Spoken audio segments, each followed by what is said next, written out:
네, 자, 이번 시간에는 여러분 용산전자, 앞 시간에 이어서 용산전자로 로그인 해주시고, 여러분 교재는 289페이지입니다.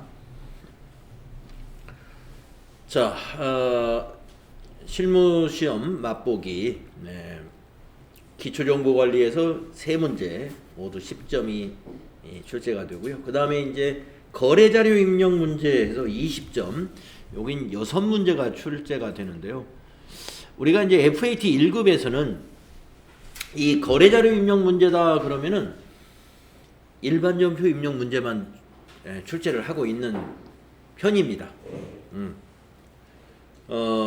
그런데 이제 TAT 2급 시험에서는 거래자료 입력 문제에 일반전표 입력과 또 메인 매출 전표 입력할 사항이 섞여 있어요. 섞여 있기 때문에 이제 판단해가지고 이거는 일반전표 입력사항이다 그러면 일반전표에 입력해야 되고, 또 여러분이 판단해서 이건 메인 매출전표 입력사항이다 그러면 메인 매출전표에 입력을 해야 해요. 아시겠죠? 자, 근데 FAT 1급은 문제를 쉽게 내고 있으니까 거래자료 입력 문제는 다 일반전표 입력 문제다 이렇게 생각해도 좋겠습니다. 네, 크게 고민 안 해도 된다는 거죠. 그냥 일반전표에 넣으면 다 백발백중이에요. 자, 주어진 실무 프로세스에 대하여 거래자료를 입력하시오. 자, 현금 영수증이 있잖아요. 그러니 이제 부가가치세가 이렇게 있는데 왜 이게 일반 전표에 입력해야 되느냐? 이런 것들을 한번 여러분이 한번 생각해 보면서 입력하는 게 좋겠죠. 매출처 영업 담당 직원하고 식사를 했기 때문에 접대비란 말이에요. 접대비 관련 매입세금 공제를 받을 수 없기 때문에 세금 계산서를 받은 거라면 메인 매출 전표에 불공으로 입력을 해야 되지만, 세금 계산서를 수취하지 아니하고 현금 영수증이나 신용카드 매출 전표 같은 영수증을 받았을 때는 그냥 일반 전표에 입력해야 돼요. 공제받을 수 없는 것들은. 근데 공제받을 수 없음에도 불구하고 메인 매출 전표에 입력하는 것이 있죠. 그건 세금 계산서를 수취한 경우에 한해서. 네. 자, 그래서 이건 일반 전표 입력사항입니다. 자, 1번 거래자료 입력하시오. 접대비 계정에 가장 적절한 적용 코드를 입력하시오. 이와 같이 특별히 말이죠. 적용 코드를 입력해라. 접대비에서 가장 적절한 걸로, 이런 거에 한해서는 적용을 넣어줘야 돼요. 코드로. 자, 입력하겠습니다. 날짜는 현금 영수증에 보시면 날짜가 여기 나와 있죠. 거래 날짜, 거래 일시 8월 5일입니다. 자, 일반 전표 입력 열으셔가지고 8월 5일로 날짜 입력하시고, 현금 영수증이니까 출금 전표로 쓰면 좀 더 빠르잖아요. 그래서 구분을 1번 출금하시고, 접대비 800번대 접대비 써야 되니까 814. 거래처 채점 안 해요. 비용이기 때문에. 굳이 거기다가 오솔길 이거 입력할 필요 없습니다. 입력해도 틀린 건 아니지만 채점 대상이 아니에요. 거래처를 반드시 코드로 입력해야 되는 것은 채권, 채무, 예금 관련 개념 과목들입니다. 그래서 지나가시고, 아까 적용을 특별히 코드로 넣으라고 했기 때문에 저처럼 밑에 적용가 안 보이는 분은 여기 화살표를 눌러서 적용, 등록된 적용을 보셔야 됩니다. 그래서 거래처 접대비인데 현금 영수증이니까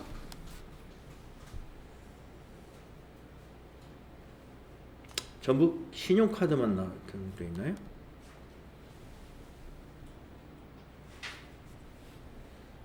코드로 넣어라.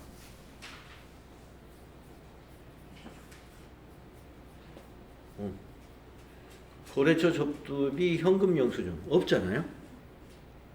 이건 뭔가 이게 거래처에 적용 코드를 반드시 넣으라고 한다면 이 거래 내용에 부합되는 적용가 있을 경우에 되게 문제가 이렇게 나오거든요. 그런데 거래처 접대비 슬롯이 현금 영수증 이게 없네요. 참 난감한데 한번 풀이를 한번 봅시다. 어떻게 풀이를 나오?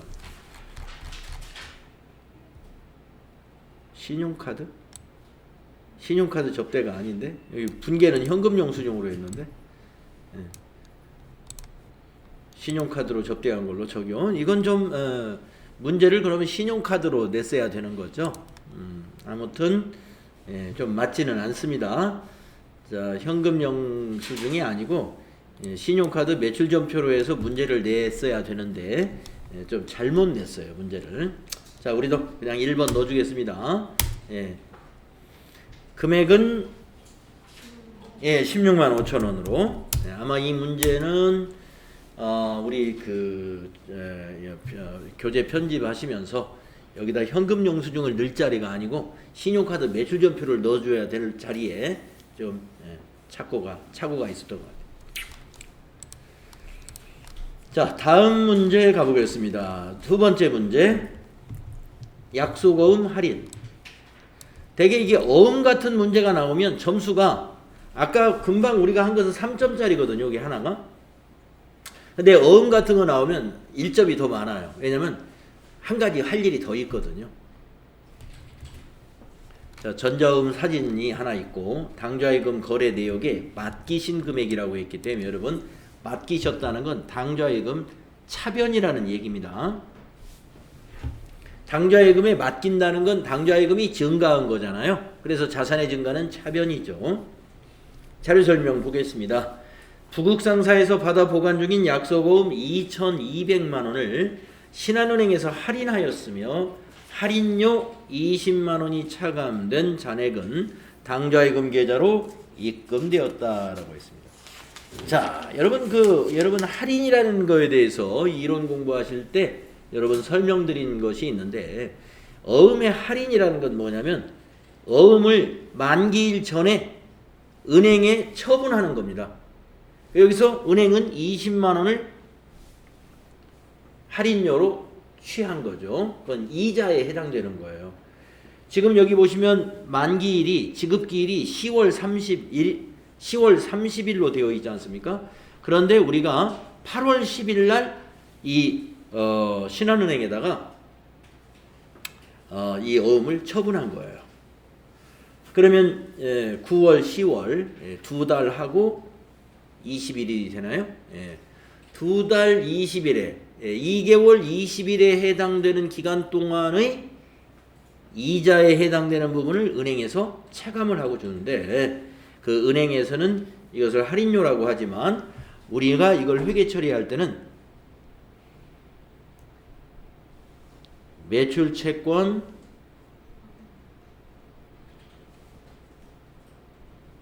처분 손실로 회계 처리합니다. 회사는.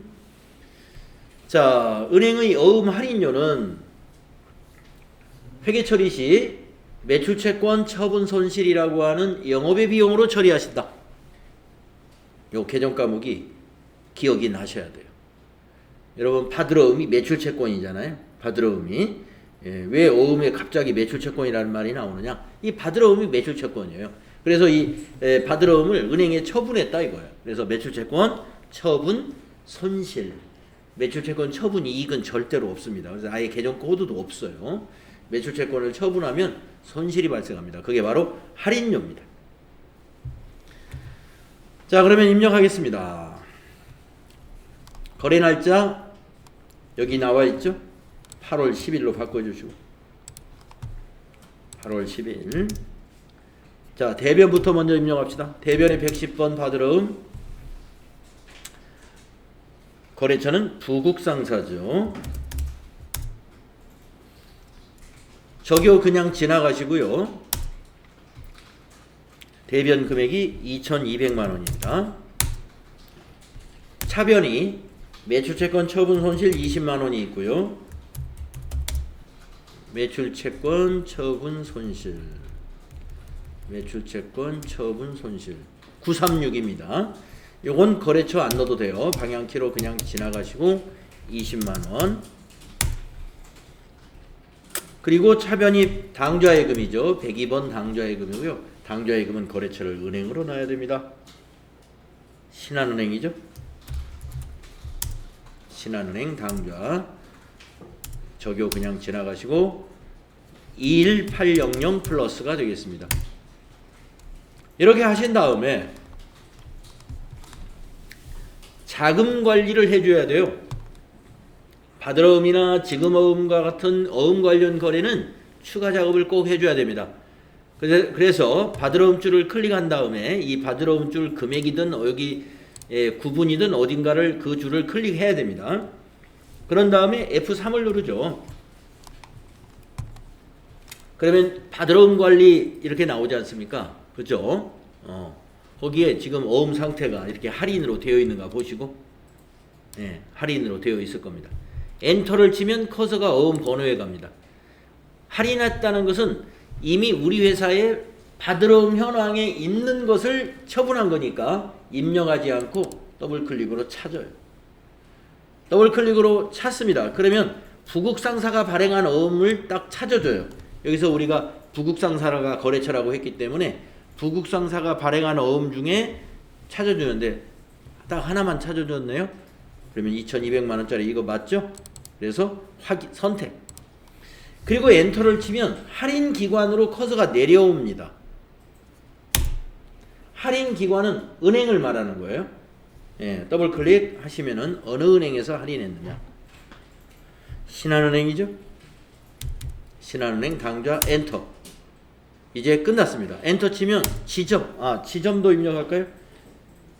용산 지점. 이 지점 안 넣어도 됩니다. 할인율도 입력을 해야 되나요? 네, 할인율이라는 것은 이 이자율을 말하는 건데 할인율은 입력을 안 해도 돼요. 여기 지점과 할인율은 원래 입력을 안 해도 상관없습니다. 자, 그러나 할인 기관은 반드시 어느 은행까지는 정확히 입력해야 됩니다. 그리고 지점도 어느 지점에서 할인했다라는 추가 설명이 있으면 넣어주시고요. 지금은 저희는 거기가 지급 장소가 용산 지점으로 돼 있어서 넣습니다만은 어음 할인을 꼭 그 지급 장소에서만 하는 건 아니에요. 다른 지점에서도 어음 할인을 할 수 있습니다. 그래서 용산 지점 넣어도 되고 이거 비워놔도 상관없습니다. 자, 여기까지 여러분이 자금 관리를 해 주시게 되면은 여기 적용란에 이와 같이 자금 관리 내용이 나타난다는 거죠. 자, 여기서 이 거래에서 여러분 중요한 것이 뭐예요? 받으러음의 거래처 코드, 그 다음에 당좌예금의 거래처 코드, 이런 거 놓치지 마셔야 됩니다. 뭐 분계 정확히 해야 되는 건 당연하고요. 그 다음에 받으러음 관리까지 마무리하셔야 4점을 얻게 된다. 자, 수행 결과 한번 봅시다. 맞게 했죠? 네, 책에서도 여기 지점하고 할인율은 비워놨죠? 지점은 용산 지점 넣어도 뭐 문제 없을 거예요.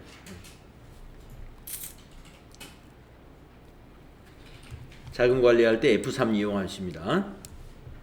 아니면 F3을 모르겠으면 기능 모음에 가서 여기 자금 관리 누르셔도 돼요.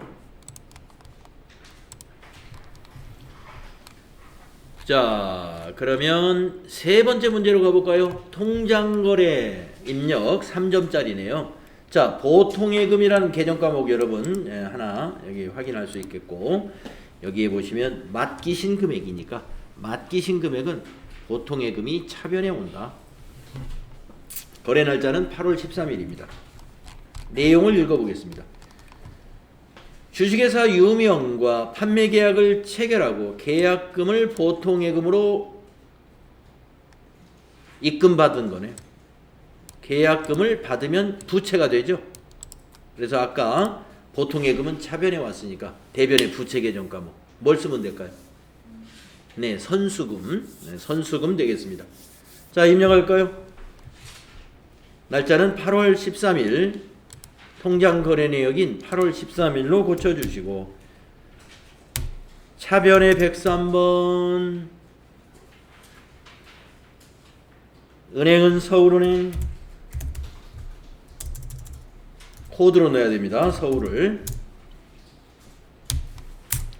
98001 500만원 엔터 치시고, 대변의 부채 증가 선수금 259번. 거래처를 어디로 넣어야 돼요? 유명 코드로 넣어야 됩니다. 102번 500만 원.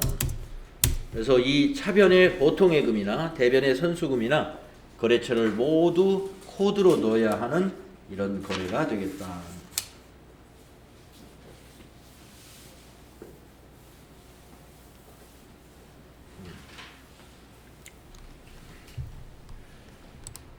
다음 문제를 볼까요? 네 번째 문제. 증빙에 의한 전표 입력이다. 자, 자료 설명과 평가 문제를 꼭 읽어줘야 됩니다. 거리 홍보 행사 시 증정할 마우스패드를 구입하고 대금은 현금으로 지급했습니다. 현금 지급했으면 출금 전표 쓰는 게 좋겠고요. 회사는 이 거래가 지출증명 미수치 가산세 대상인지를 검토하려고 한다. 1번 거래 자료를 입력하시오. 비용으로 처리할 것. 자, 마우스 패드. 네, 마우스 패드 이렇게 마우스 부드럽게 쓸 수 있죠. 이것을 거리 홍보 행사 때 이렇게 나눠주려고. 그러면 광고 선전비. 이 비용은 광고 선전비로 처리하면 돼요.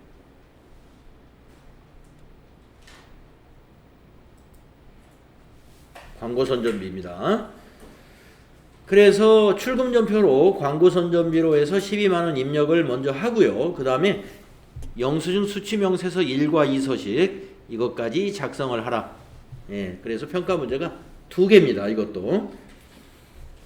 자, 날짜는 8월 21일입니다. 일반 전표에 입력해야 되겠죠?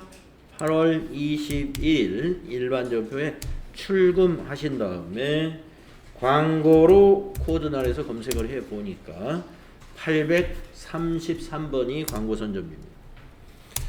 자, 거래처 적요 다 생략하시고 거기다가 금액으로 12만원 입력하죠.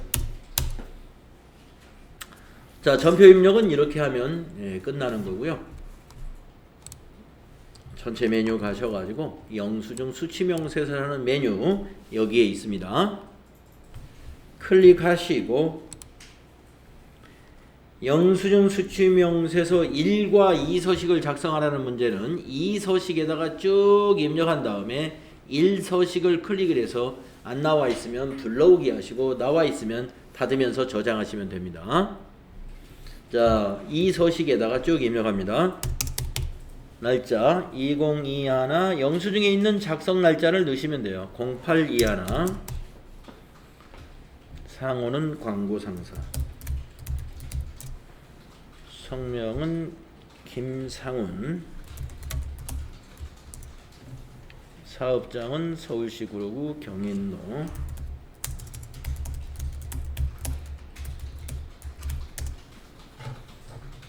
(472) 사업자 등록번호는 105-36-14583 거래금액 12만원. 자, 9분에 광고 상사에서 마우스패드 구입한 것을 처리할 만한 구분은 없습니다. FAT 1급에서는 이 구분에 해당되는 문제는 현재까지 안 내고 있어요. TAT 2급에 가면 해당되는 것도 내고 안 되는 것, 되는 것, 안 되는 것 나올 수 있습니다.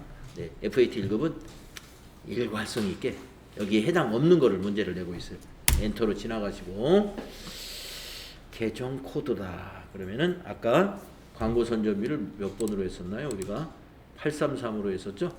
그래서 여기다가 833 아니면 더블 클릭해가지고 광고 선전비 찾아서 해줘도 됩니다. 적요에는 그 영수증에 있는 품명을 써주면 적절해요. 마우스 패드 구입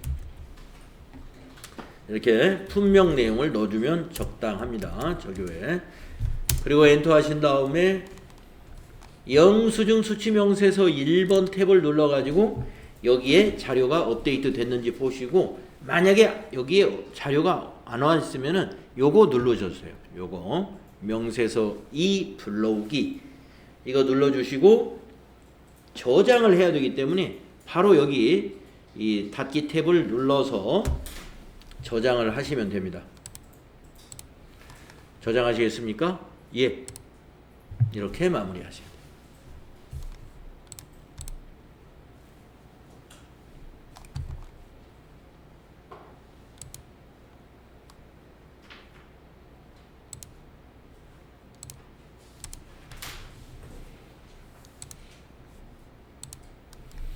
다음에 5번째 문제로 가보겠습니다. 자동차세 납부. 자료 설명을 보면은 8월 31일 영업부에서 사용하는 승용차의 자동차세를 현금으로 납부한 증빙서류이다. 거래 자료를 입력하시오 이랬습니다. 자, 승용차의 자동차세는요. 어떤 분은 이거 차량 유지비로 해야 되는 거 아닙니까? 그러는데 세금, 이 자동차와 관련된 세금, 자동차 보유에 따른 세금이거든요. 이거 차량 유지비로 하지 마시고 세금과 공과금이라고 하는 별도의 개정 과목이 있기 때문에 세금과 공과금으로 처리하는 게 더 적절해요. 그걸로 하세요. 네. 자동차세 세금과 공과금, 차량 유지비라고 아예 생각하지 마세요. 자, 현금으로 납부했으니까 출금전표로 쓰고요. 여기 날짜가 자료 설명에 있으면 이 날짜로 하시고 없을 때는 여기 수납인 같은 거 찍혀 있을 거예요. 그 수납인을 보고 날짜를 입력해 주시면 되겠습니다. 자, 8월 31일 출금전표로 입력합니다.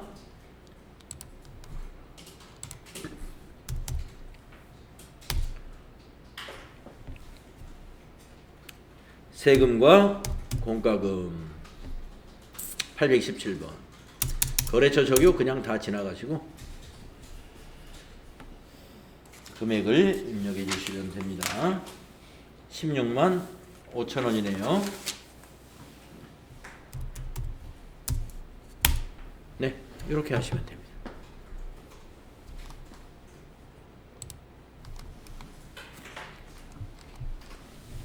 그 다음에 6번째 문제.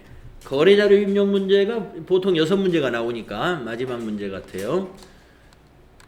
자, 오랜만에 보는 지로 영수증이군요. 요즘은 이런 영수증 별로 잘 안 보이죠. 자, 자료 설명. 9월 1일 8월분 신문 구독료를 현금으로 납부했습니다. 신문 구독료.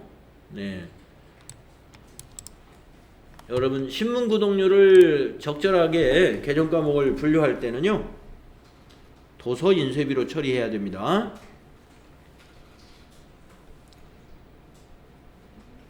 도서 인쇄비. 신문, 잡지, 명함, 이거 자주 나와요. 신문 구독료다. 무슨 잡지 구독료, 무슨 동향을 동향에 대해서 이해하기 동향 연구에 대해서 연구를 필요로 해서 무슨 잡지를 구독하고 구독료를 납부했다. 도서 인쇄비. 신문도 도서 인쇄비. 사원의 명함 인쇄비도 도서 인쇄비.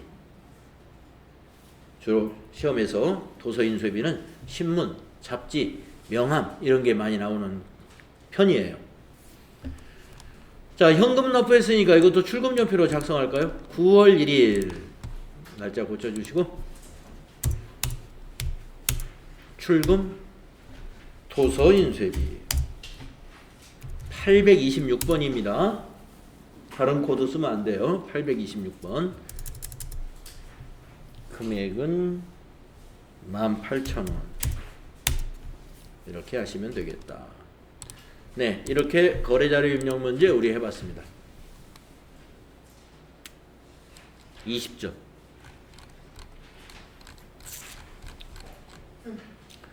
자, 그 다음에 이제 큰 번호 3번은 부가가치세 문제죠.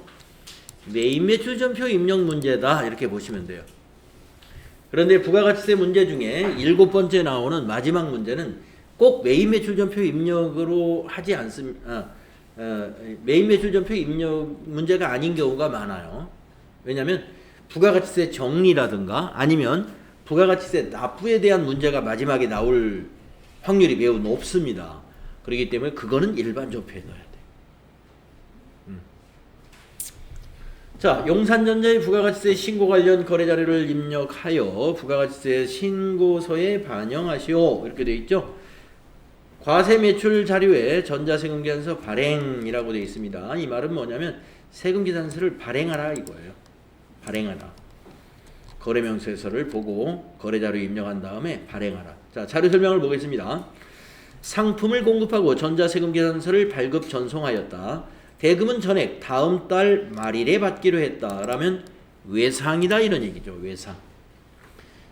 자, 평가 문제 1번. 거래 명세서에 의해 매입 매출 자료를 입력하시오. 네, 매입 매출 자료 입력하고. 2번. 전자세금계산서 발행 및 내역 관리를 통하여 발급 및 전송하시오. 전자세금계산서 발급 시 결제 내용 및 전송 일자는 고려하지 말 것. 이런 내용입니다. 자, 그러면 먼저 거래 자료를 매입 매출 전표에 입력하는데 날짜는 항상 이 거래 일시가 거래 날짜 이 부분을 보고 날짜를 입력해야 돼요. 자, 매입 매출 전표 열어놓으시고 9월 21일로 입력합니다. 자, 첫 번째 유형이죠. 우리가 지금 세금계산서를 발급해야 되는 매출입니다. 세금계산서 발급하는 판매는 유형이 11번이에요. 11번. 그러면 여기에 매출 빨간 딱지가 중앙에 상단에 딱 보이죠? 네, 품명 컴퓨터 거래명세서에 있는 품명 그대로 입력하는 거고요. 순양도 그대로 입력합니다. 20. 단가도 그대로 40만원. 그러면 공급가액 800에 부가세 80만원. 거래처는 공급받는 자 유명이 거래처가 되겠습니다. 유명. 전자세금은 우리가 여기서 발행을 해야 되니까 비워두자고 그랬죠. 우리가 발행하는 것은 비워둬야 됩니다. 분계는 다음 달 말일에 받기로 했다는 것은 외상이라고 그랬죠. 그래서 2번 분계하십니다. 외상 분계는 완벽해요. 자동으로 차변의 외상매출금, 대변의 부가세 애수금, 대변의 상품 매출, 이 분계입니다. 자, 평가 문제 2번 하러 가기 위해서 회계 전체 메뉴 눌러가지고 여기에 있는 세금계산서, 전자세금계산서 발행 및 내역관리 메뉴에 가야 되죠. 가가지고 우리가 입력한 날짜 9월 21일 날짜로 조회합니다.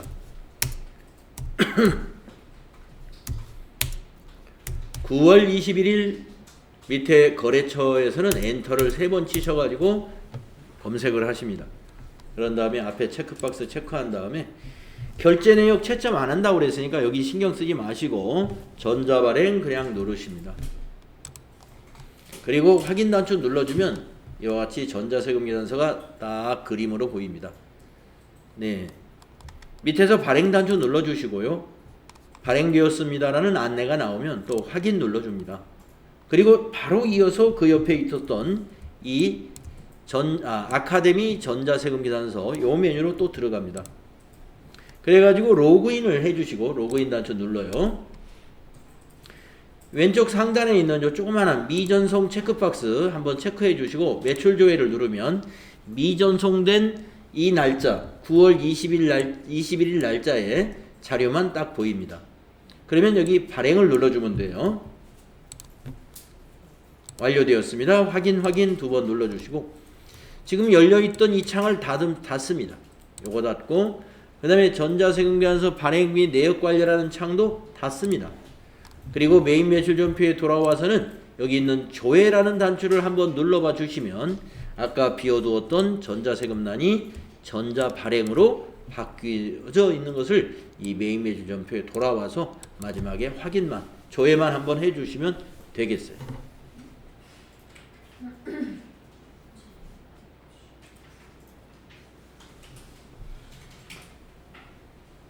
이렇게.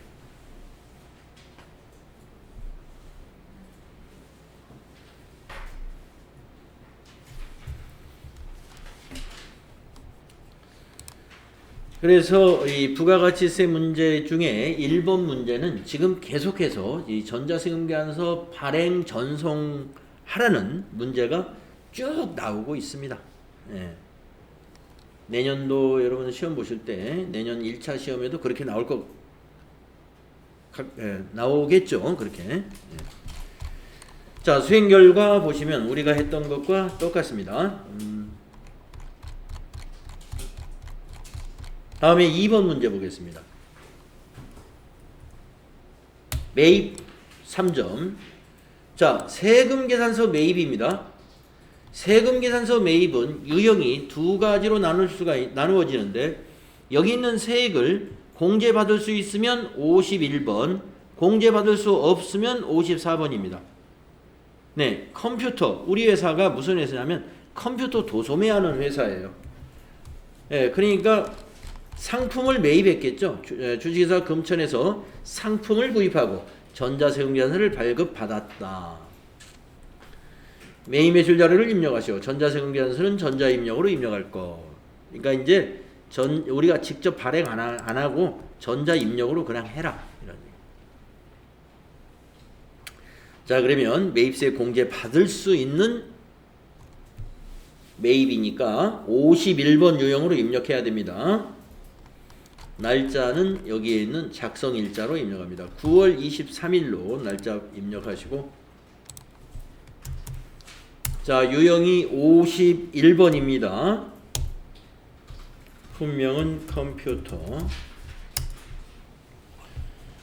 수량 10개 30만원, 거래처는 공급자가 거래처죠. 우리가 매입자니까 공급자는 금천. 전자세금계산서 1번 전자입력이죠. 전자세금계산서니까. 자, 대금의 관계는 우리가 그 자료 설명에는 없었으나 여기 세금계산서 아래를 보니까 현금으로 30만원, 외상으로 300만원. 그러면 혼합으로 분계를 선택합니다. 혼합 3번이죠. 그러면 차변만 완성이 됐습니다. 자, 매입세액은 부가세 대급금 자산 증가, 또 차변의 상품 재고자산 증가. 자, 대변 세 번째 줄 4번 대변의 101번 현금 30만원이었죠. 또 엔터 치고 또 대변 외상이었죠. 외상 매입금이죠. 251번 외상 매입금 300만원. 그리고 탭키를 눌러서 여기에서 거래처 수정할 것은 없는지, 차변과 대변의 합계가 일치하는가, 이런 것들을 쭉 훑어보고 다음 페이지로 넘어가야 돼요.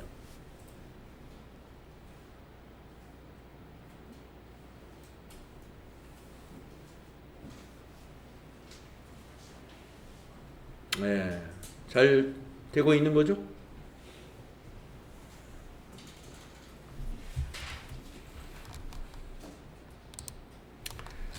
(298페이지) 보겠습니다. 매입거래 3점. 네, 또 매입인데 매입은 이렇게 파란색 계산서나 세금계산서입니다. 세금이 아니라 계산서예요. 네, 세금계산서 아니죠? 자, 계산서는 빨간색 계산서는 13번, 파란색 계산서는 53번입니다. 그래서 이건 53번이에요. 예. 요 계산서 매입이라는 것만 가지고도 그냥 밑에 내용 볼 것도 없어요. 그냥 53번 유형은 확실합니다. 계산서 매입은 53번입니다. 직원 식당에 사용할 쌀을 농협에서 구입했습니다. 매입 매출 자료를 입력하시오. 전자계산서 거래는 전자입력으로 입력할 것. 이렇게 해놨어요. 자, 쌀은 미가공 농산물이기 때문에 면세가 적용되죠. 자, 그러면 입력하겠습니다. 여기 있는 작성일자 9월 25일입니다. 9월 25일로 날짜 바꾸시고 유형은 53번이 돼야 됩니다. 네, 품명은 그대로 써주세요. 여주쌀 가로 열고 청정미가 되겠습니다.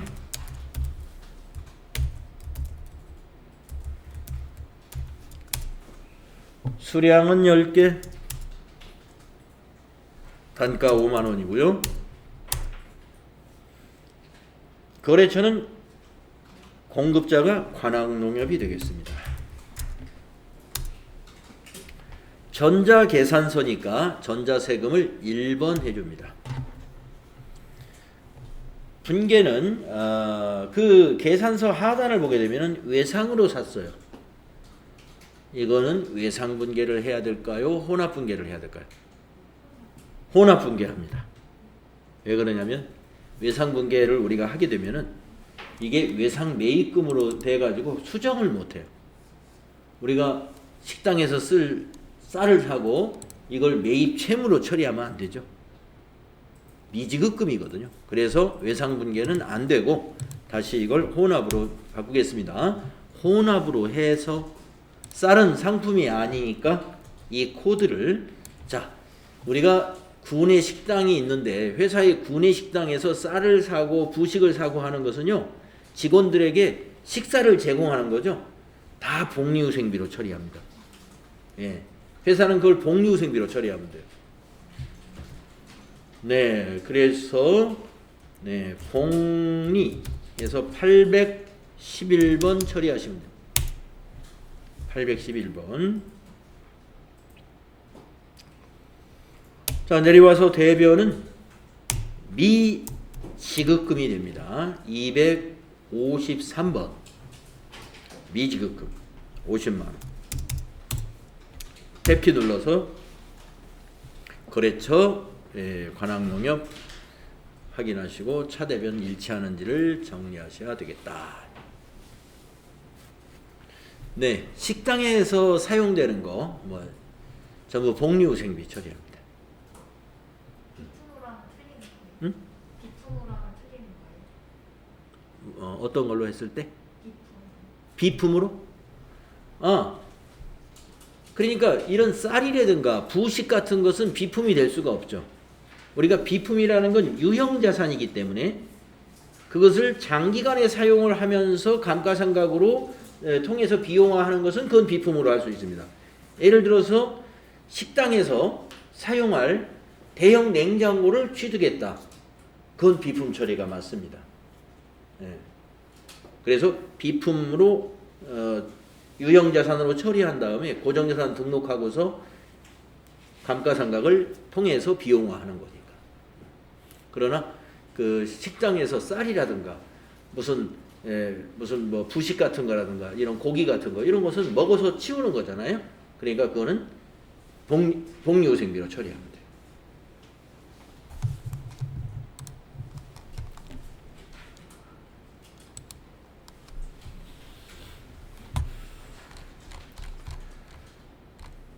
다음 문제로 가보겠습니다. 네 번째 매입 매출 전표 문제, 매출거래 4점입니다.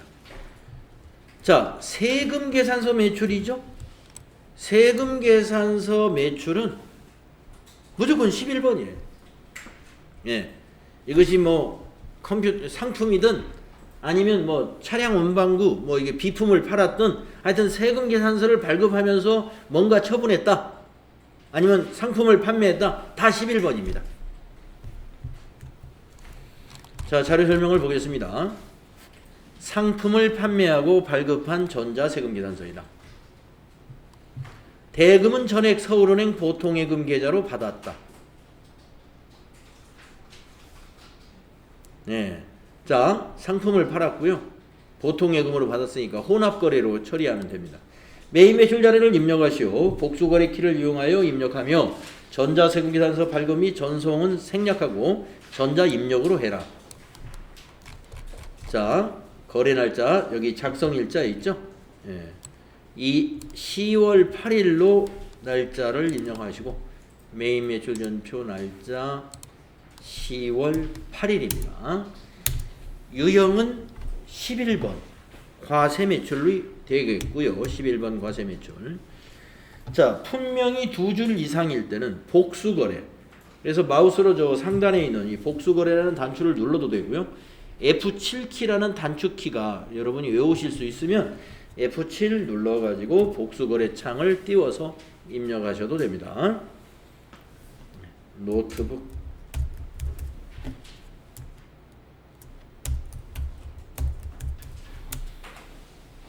(10개) 60만원 엔터 치시고 컴퓨터 10개 50만원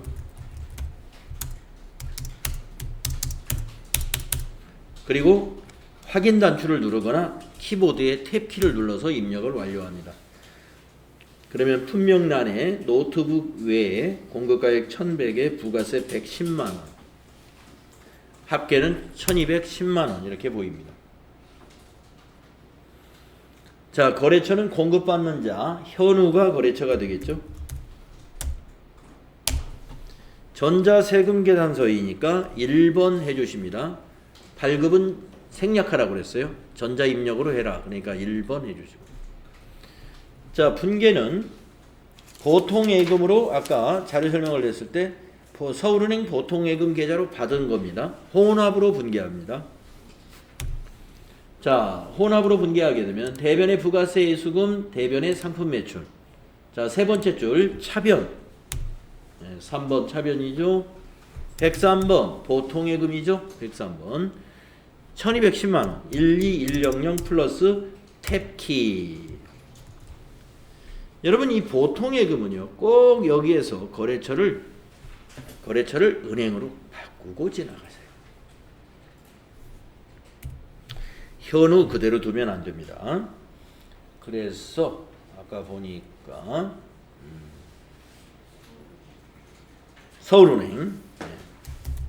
서울은행으로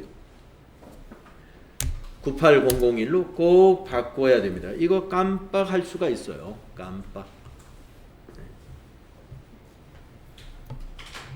깜빡하면 안 돼요. 시험 볼 때.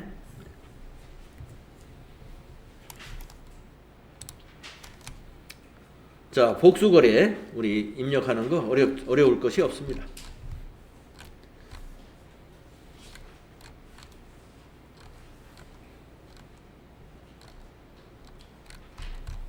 다음에 5번째 문제 보겠습니다. 매입거래 3점. 자, 세금계산서 매입은 이 세액을 가지고 51번이냐 54번이냐를 판단을 해야 돼요. 타이어를 교체했습니다. 내용을 봐야 되겠네요. 승용차 2000cc짜리 타이어를 교체했습니다. 그러면 이거는 승용차 관련된 매입이에요. 승용차 관련된 매입세액은 공제가 불가능하죠. 그러면 세금계산서 중에서 공제가 불가능한 유형이 바로 이게 54번 유형이다. 54번. 예, 그래서 승용차 타이어 교체한 것이고요. 용산전자는 차량 유지 관련 비용은 차량 유지비로 회계 처리한다. 네, 이게 타이어 교체한 거 차량 유지비로 처리하고 있다는 거고요. 뭐 일반적인 다른 회사도 거의 다 그렇습니다. 자, 평가 문제. 매입 매출 자료 입력하시오. 전자세금계산서 거래는 전자입력으로 입력할 것. 자, 10월 16일로 날짜 바꾸십시오. 10월 16일로 날짜 바꿔주시고 유형은 불공이란 말이죠. 54번. 불공제 사유는요. 번호로 3번. 비영업용 소형 승용차 구입 및 유지라는 요걸 선택하시고 선택 단추를 누르고 품명에다가 타이어 교체.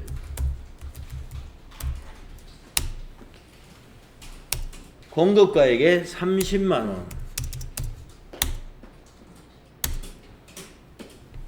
거래처는 공인카센터. 코드에다 입력해야죠. 전자세금계산서니까 1번 전자입력.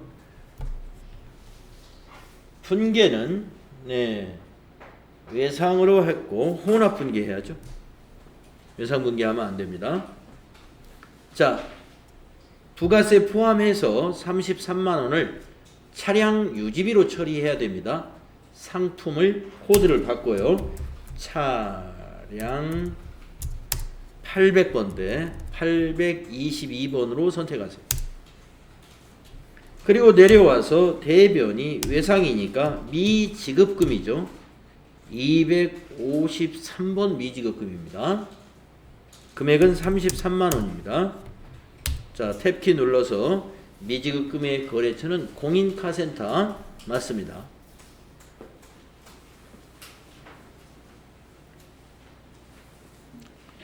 네. 이 불공이 좀 밑에 여기 개정 과목을 상품을 이렇게 고쳐야 되고 뭐 밑에 분계를 거의 수동으로 하는 경우가 대부분이에요. 53 불공의 경우는 그러니까 혼합으로 해야 되는 경우가 대부분이니까 밑에 손볼 게 많이 있습니다. 차분하게 하셔야 돼요.